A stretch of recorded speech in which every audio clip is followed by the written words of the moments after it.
Welcome to F on Swells, Conquer the Universe. It's your boy, the FO, along with my boy, Swells. Back with another one. Hey, we took a little time off, life be lifing or whatever, man. So, you been all right, man? Yes, sir. You? I've been all right, man. Just, busy, life doing what it be doing. Yep.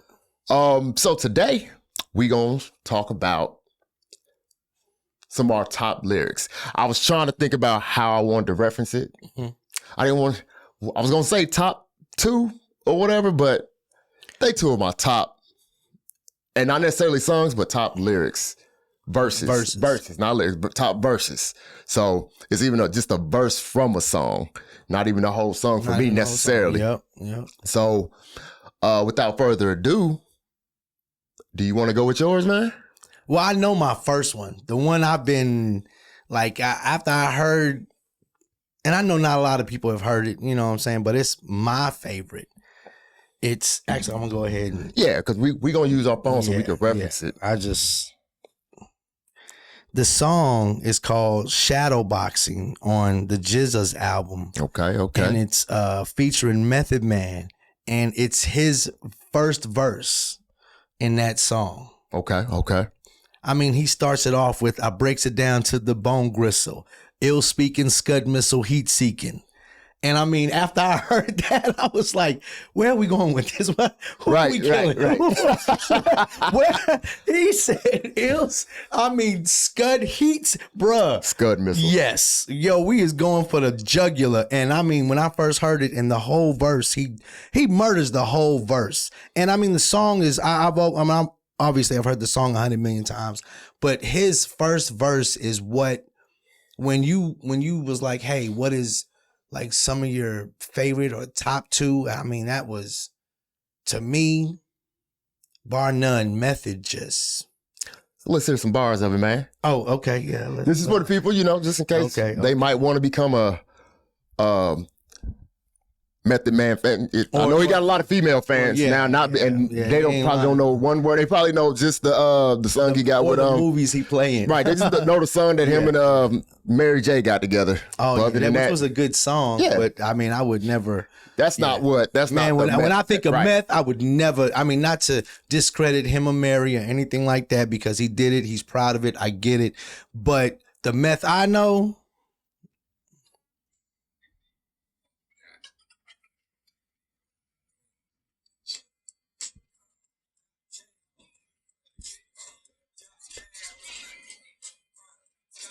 We only can play like a little bit of it. Just the first. Because I think they only give us a little couple seconds that they'll leave it out on it. I was saying like you could quote the. I just hurried up and.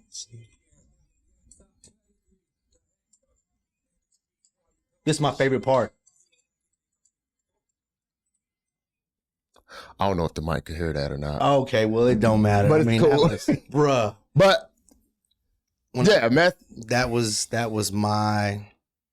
Now, as to, you said like why? I was like, just the way he ripped it, just the way his melody came through, how that beat. We were big Wu-Tang fans, and when that album came out, we liked Method Man when he first came out. METH. That was it. You know what I'm saying?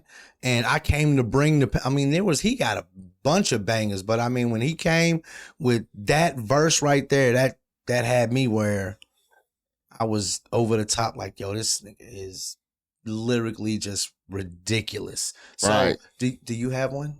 I do, man. Now, this song right here, it's one of my favorite songs from the man Jigga, J-Ho. Okay.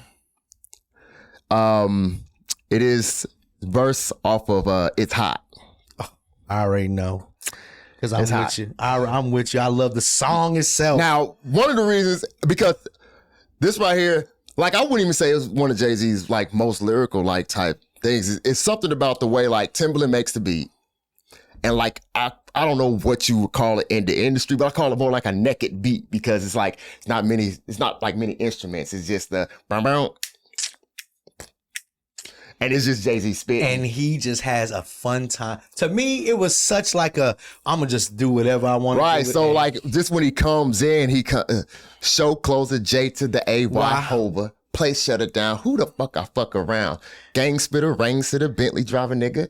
Keep a full clip, I have to empty out on niggas. Hold back and no slacker. Get this shit jumping like 8 blacks, 4 crackers. Get your ass jump. Chris sipper, 6 dipper, wrist glitter nigga. Gap buster, ass toucher.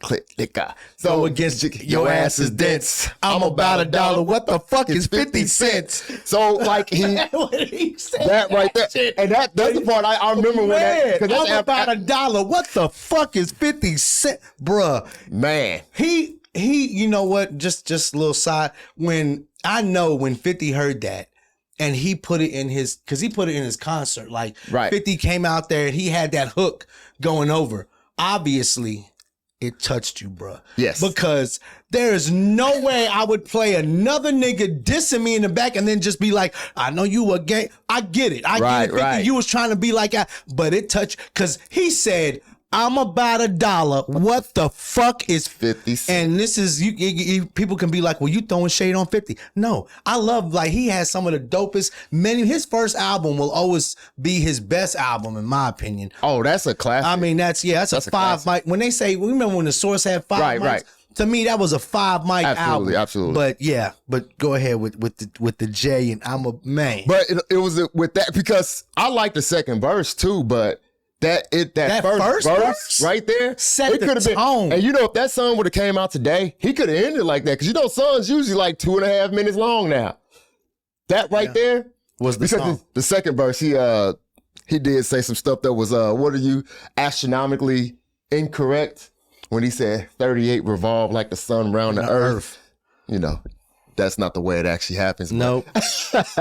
But yeah, that verse right there, I loved it. And like I said, there was no instrument, no strings, none of that stuff. It was just it was so easy. And like that beat to me was genius, even though Timbaland is a genius to me. He's top 3 producer.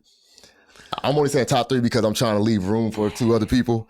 But as far as hip hop producer, I put like Timbaland 1 or 2. Me personally. Yes. I would love to hear your We'll take do that. We'll do that. But I would love to hear your take. But like Timbaland, that beat right there was just stupid. Ridiculous. Like, yes. And the way Jay-Z just rolled on it, like he got so high. I wish that verse was the second verse, because like I ain't saying he died out, but the second verse was nice.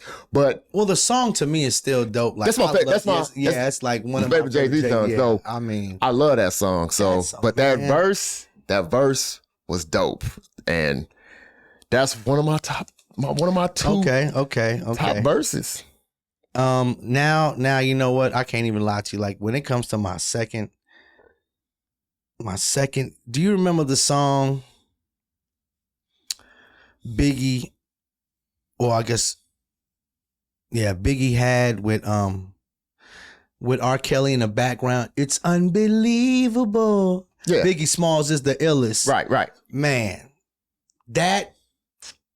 when I first heard that right there with Biggie Smalls right there, and he just had that hook with R. Kelly, it's unbelievable. Biggie's man. And then when at the end of, I think it's maybe the first verse, because that first verse he had in that one, a lot of, I guess, but that sets the tone. The first verse usually sets the tone for the song. Right. And I think that's why Jay went with that one, because that one was so hard right there. I mean, when Method came through, and the last thing he said in that one was like, you don't like a dick up in your, bruh. He was literally like, yo, this is it. That's not, you know what I'm saying? Right. And I mean, so, but that when he said, when Biggie said at the end of it, he said, if I said it, I meant it. Bite my tongue for no one. Call me evil or unbelievable. And man, when I first heard that, my boy dropped the mics. Yeah, that was it. He just, I don't know. He might have dropped it. You know what I'm saying? This should have been, I hope it was held up like this. But it was, man, when I first heard that, it was almost like, I wanted it on a shirt type. I wanted to let if I said it, I meant it. Bite my tongue for no one. Call me evil, because a lot of shit. And when he said that, because I know a lot of people would tell me all the time, man, that was just mean. And I'd be like, yeah, but it was the truth. Sometimes the truth hurts. You know what I'm saying? And I mean, exactly. So when they would say that, I would still be like, man, I mean, it is what it is. So, and they would say, you know what I'm saying? Either call me evil or unbelief. And I said, and then with that hook with R. Kelly in the back, it's bruh. That to me was another, and that was just two of millions of songs that I have playing in my head right now. I know some Outkast, even with the Goody Mob, I know some down south stuff, some more west. That was just banging, just right. It was just a banging ass. I know a E Fizzle bar that and at first it took me a minute to even get what dude was saying. Just, and I said, man, dude is a genius. So this was a very hard, easy, but hard topic when you want to narrow stuff. We could just say what we liked. Right. Instead of, okay, what's your, you know what I'm saying? Because after that, it's like, yeah, I give you my favorite, but then I just like songs. Now I got some Busta Rhymes playing in my head now. Some exactly. Yeah. I couldn't tell you anybody new, don't get me wrong. Cause with the YNs now, bro, it's like YN and whatever name they want to put behind it. So I don't even know which is which. Right. There's a couple out there that got some stuff, but it ain't. Used to have dudes in the same crew that like both of them could spit. You have like one dude from this clique, one dude from this one sporadically that could spit, but they used to have everybody whole crews and everybody that would have an album coming out. Right. So my next one, and this right here, this dude is like and it's like, I wish he had done more because you don't hear about him no more. But it is your boy Young Dro. Okay. Shoulder Lean. The reason why, because this dude, like, he paid a lot of attention to it. It's like when you go back and listen to these verses, like he's painting a picture, literally, because he uses colors a lot too. So I'm just gonna read some like, Dro, I'm cleaning this bitch. Now I'm finna shoulder leaning this bitch. Nigga Buck, Carbon 15 in this bitch. This grand hustle team of kings is getting rich. I lean and get lit. Lima bean 6. I take breath. The opposite of Primatine Mist. He take breath. Primatine Mist, you could. I ride 26 and let my 9 screens flip. Dro be watching Oprah Mac 9 up in the clip. Like, here's another one. Red, black, and white Chevy. Now I'm riding Dion. Put them lights off in my rims. Now I'm riding neon. Our cars look like crayons. Hoes know I'm the man, though. I can shoulder lean. I don't know how to dance, though. Like this dude, like, that, like, cause that song, like, there's another song that I really like, which, Rubber Band Banks of Young Dro. I like that song more, but that verse, especially when he came just right at the beginning, I'll take breath, the opposite of Primatine Mist. Like, bruh. But that dude is a very lyrical dude, and like, it's like, I wish he had done more. He had like the poppy songs, like songs that, mostly it's the hook that you like Shoulder Lean is one, FDB, fuck that bit. You really ain't singing the verse of it, even though the verse is spitting. Yeah, the verse he's spitting too, but as far as like the hook, right, this hook was ridiculous. Yeah. But that's what a lot of times that's what we would remember. Right. You know what I'm saying? Just that the hook is, if the hook is ridiculous, that's one thing when it comes to making a song. If you make one thing outstand more than something else and just make it dope, there it is. Right. Like you said, the hook. But now the hook you got, because then you got your fair weather one. So like me and you could like a song for two completely different, and not even because of the dude with the feature or nothing, just that artist. And you could like the song because that hook, ride, and you could just put it on there and just ride, and the words, whatever. But then the other way around, you could just like the whole content of all the lyrics, the verses and stuff like that.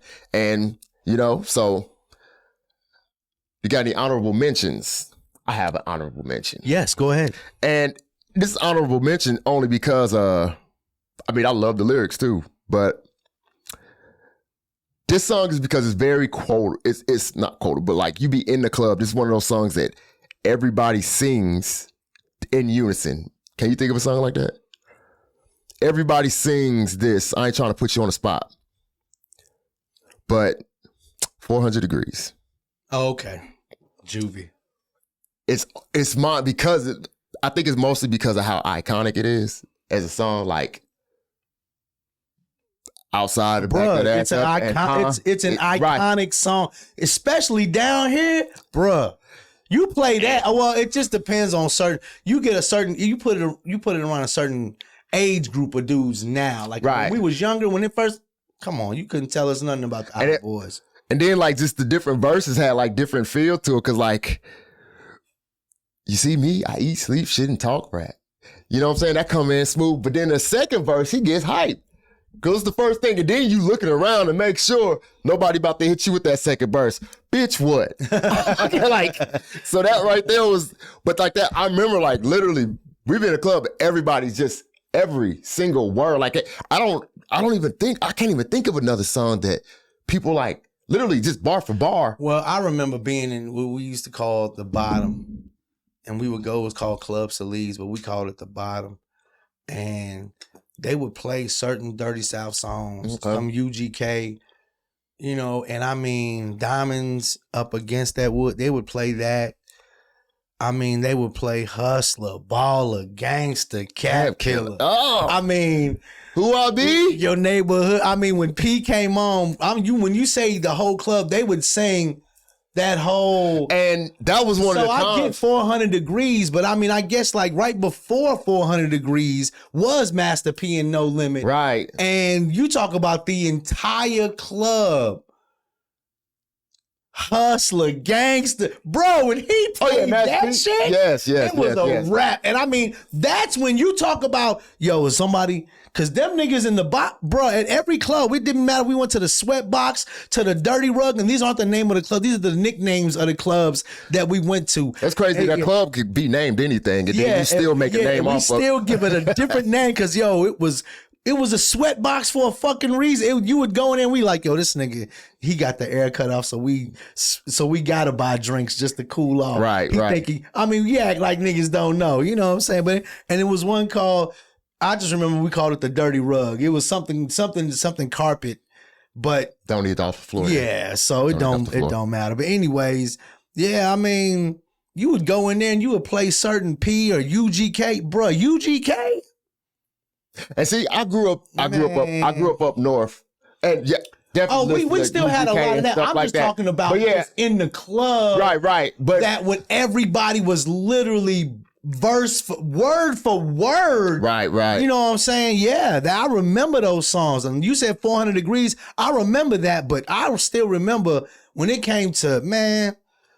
And I remember back then, like it's like almost like you had to pick a camp. You're gonna be No Limit. You're gonna be Cash Money. Well, yeah. I didn't care if it sounded good. It was dope. I have on a burnt CD or a mixtape, one song after the next one. Because Mystical used to be my favorite rapper. Bro, why wasn't he? Mystical, that dude spit. You know? Yeah, and then his voice, I mean, just the way he even came across. Yeah, Mystical was that's why I'm saying we can literally, bruh, we could say Busta Rhymes got some, man. Absolutely. And I wouldn't even want to put, this is just two of my favorites. You know what I mean? Like that Jay-Z song, like I said, was, and even if it's songs that, if you think about this, like people in the Hall of Fame, there's people that went to the Hall of Fame the first, when the initial people who got enshrined to the Basketball Hall of Fame, if they literally started their career today, they wouldn't be in the Hall of Fame.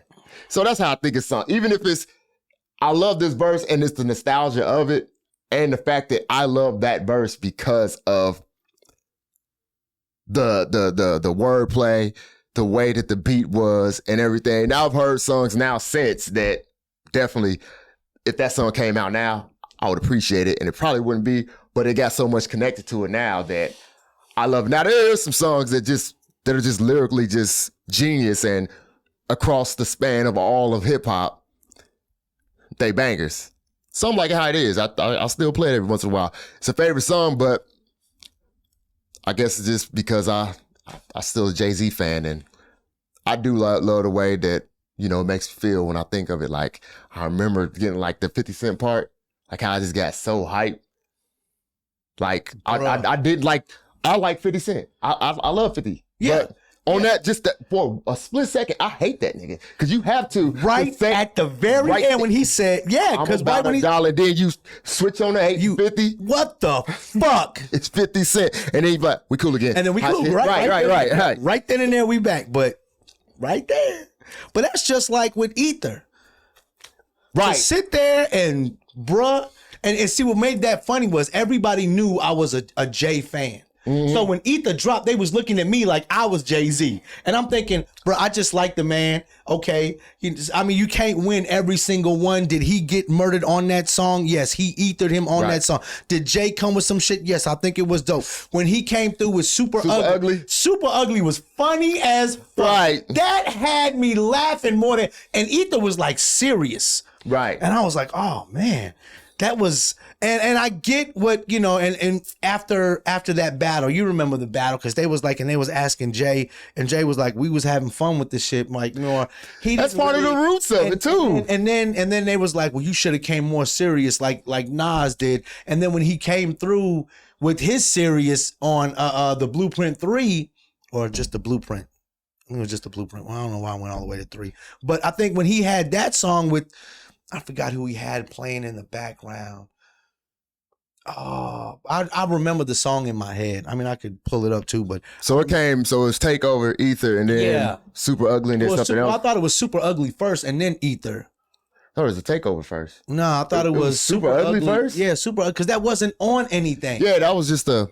That was him that's what I'm saying. He was just throwing it out where Nas put it on, and then he was like, well, what the fuck? And then everybody was like, well, you should have took it more serious. And he was like, oh, okay, my bad. Let me put it on the album. Takeover was a response to Ether? I thought Ether was a response to Takeover. Or was it like that? When did Super Ugly come out? I heard Super Ugly after Takeover, after Ether. See, that's the way I heard it. Because I heard Takeover. You heard the Takeover. The Takeover. And then Ether. And then Takeover. No, and then Super Ugly. Oh, Super Ugly was the answer to Ether? That's why they said that he didn't take it serious, because he just came through like... Because he had already came out with that. I guess, but I had got the... You know what? I guess because I had got the album. You know how you get an album way before it's supposed to come out type shit? And I did. I had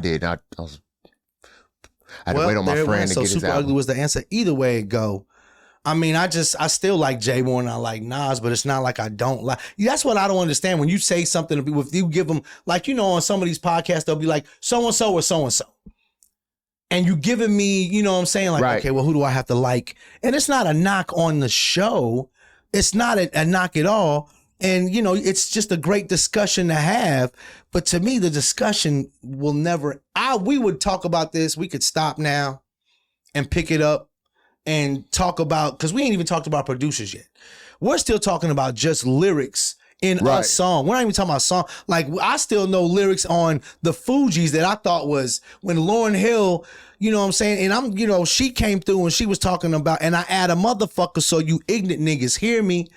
I mean,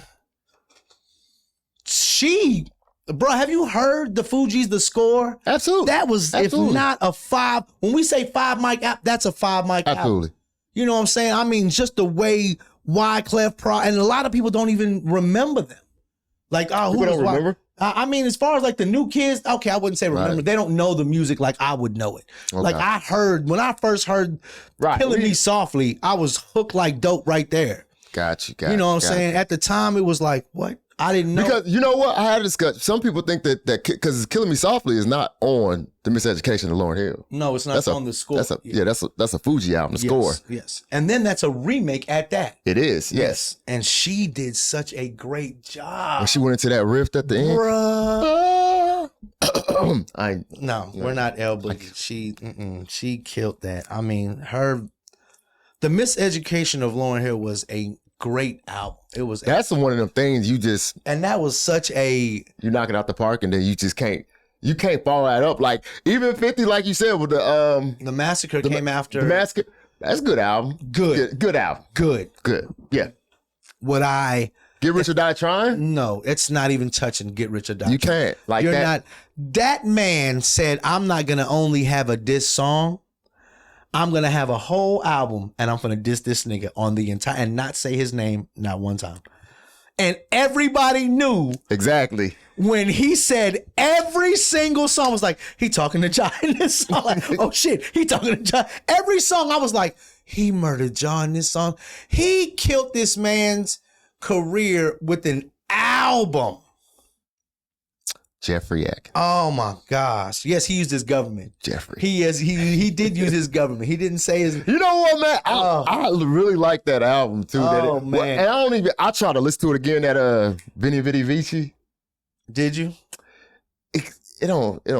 I never, you know what? I was never a big Ja Rule. I wasn't, fan. but that was his album. He had like he had a couple songs. And the most of the time I did like whatever he had to say or even heard it was because he was collabing. Right, his features and stuff like that. Yeah, so it was like, yeah, you was good because you was on this song. But when he was by himself, I was like, He tried to be the rapper version. Well, that's what it was going, the rapper version, like a Nate Dogg. You know, Nate Dogg songs are going to be with somebody. Ja, I don't think he wanted it to be that way, but he ended up. You got to be better with. He was good with. But he had like one or two songs on that Veni Vidi Vici, and obviously I just know that I liked them because I can't tell you what their names are or anything like that. But it was all right. I bumped it a little bit. I don't think I didn't have a car at that point because I still was at home, so I never had a vehicle. I mean, to not mention how sometimes lyrical Lil Wayne is, he is ridiculous to me. There's a song that he sounds like he's eating a bag of chips, and that's like some of the funniest shit. One of my favorite. He is so ridiculous. Lil Wayne got like so many. But one of my favorite verses from Lil Wayne on one of his mixtapes was the Best of Me remix, the freestyle. So you know what I'm talking about, right? No, I don't remember. Okay. Like, right, that's what I'm saying. Like, so I probably heard the it. Best of Me, the Jay-Z. I know. Well, she actually had two because she did it with. Yeah, and then she had the remix. That was with Jay-Z. Yeah, the original was later. So, but Lil Wayne, of course, mirrored it off of the Jay-Z verse. Okay, but when he went and he was doing the colors, like when he was doing the Carolina Blue Kicks. And then he switched over and he said, no. Then he said, no, my favorite team is the Lakers. Then he said, Laker yellow Lambo, Laker yellow Rari, Laker yellow 911, Laker yellow Mommy, Laker yellow Converse, Laker yellow Brimmy, Laker yellow number 8 Kobe Bryant authentic. I'm an authentic nigga. And so is my clique, Weezy Baby. We just murdered this shit. Holla back. Gosh. He killed it on that one. Damn. I didn't think about it. That was a mixtape, but Lil Wayne's the king of mixtapes. You remember that song, No One on the Corner Have a Swagger Like? Yeah. Swag. It was Lil Wayne, T.I., Kanye, and Jay. Yeah. That's when you're like, over. Yeah, I know what you're talking about. That was a song that had, because, everybody wants to say like this one song, God's Plan with Rick Ross and Lil Wayne and Jay, they were like, this is his greatest verse ever. And I was like, have y'all heard? Now, and I don't want, of course, nobody think, oh, well, he didn't like. The song was good. It was. It was good. It was not Jay's best verse. Absolutely I don't think. Not. And I'm thinking to myself, I could do an episode by myself and do that. I'm thinking, I know so many. You have not obviously heard a plethora of Jay songs to be like, that one is his. Bruh, the verse you said to me on It's Hot is still better than that. Right. You know what I'm saying? I mean, the fact that he ended it off, we can keep going back to this just because I'm about $50. 50, get mad, nigga. I'm about $1. What the fuck is 50? Bruh, you used it you got mad. If you didn't, you wouldn't have used it. But anyways, yeah, so I mean, but that song, No One on the Corner, bro, I don't know whose beat was that, Kanye's beat or I don't know whose beat that was, that because they took it from somebody from it was MIA. MIA had it, and they just was like, let me just take this little sample, this right here. Yeah. And bruh, the way, because I mean T.I., if they had a ranking of who was the best, and that's another thing, like some people spit verses in collabs that think are better than other verses. Oh, well, he killed him in his own song. Nah, I don't think so. But, I mean, I think that song, No One on the Corner, that I think Swagger Like Us is the name of the song. Bruh, that was such a, when you was talking about Lil Wayne, that was, Man, that song right there. I don't remember it like I would love to, but that's why I can only think of the whole yeah. yeah. But yeah, man, we could go on forever on this. Yeah. But we can't because our episodes are 30 minutes. And there it is. You know what I mean? You got anything else, my boy? No, that's it. Why are you frowning up at the? No, because I'm over here. No, I'm just thinking about like, yeah, this is it. Like, man, that's it. We didn't even talk about whatever. I mean, yeah. Well, there it is. That's it for another episode of F.O. and Swell's Conquer the Universe. Until next time, we out. Yep, holla.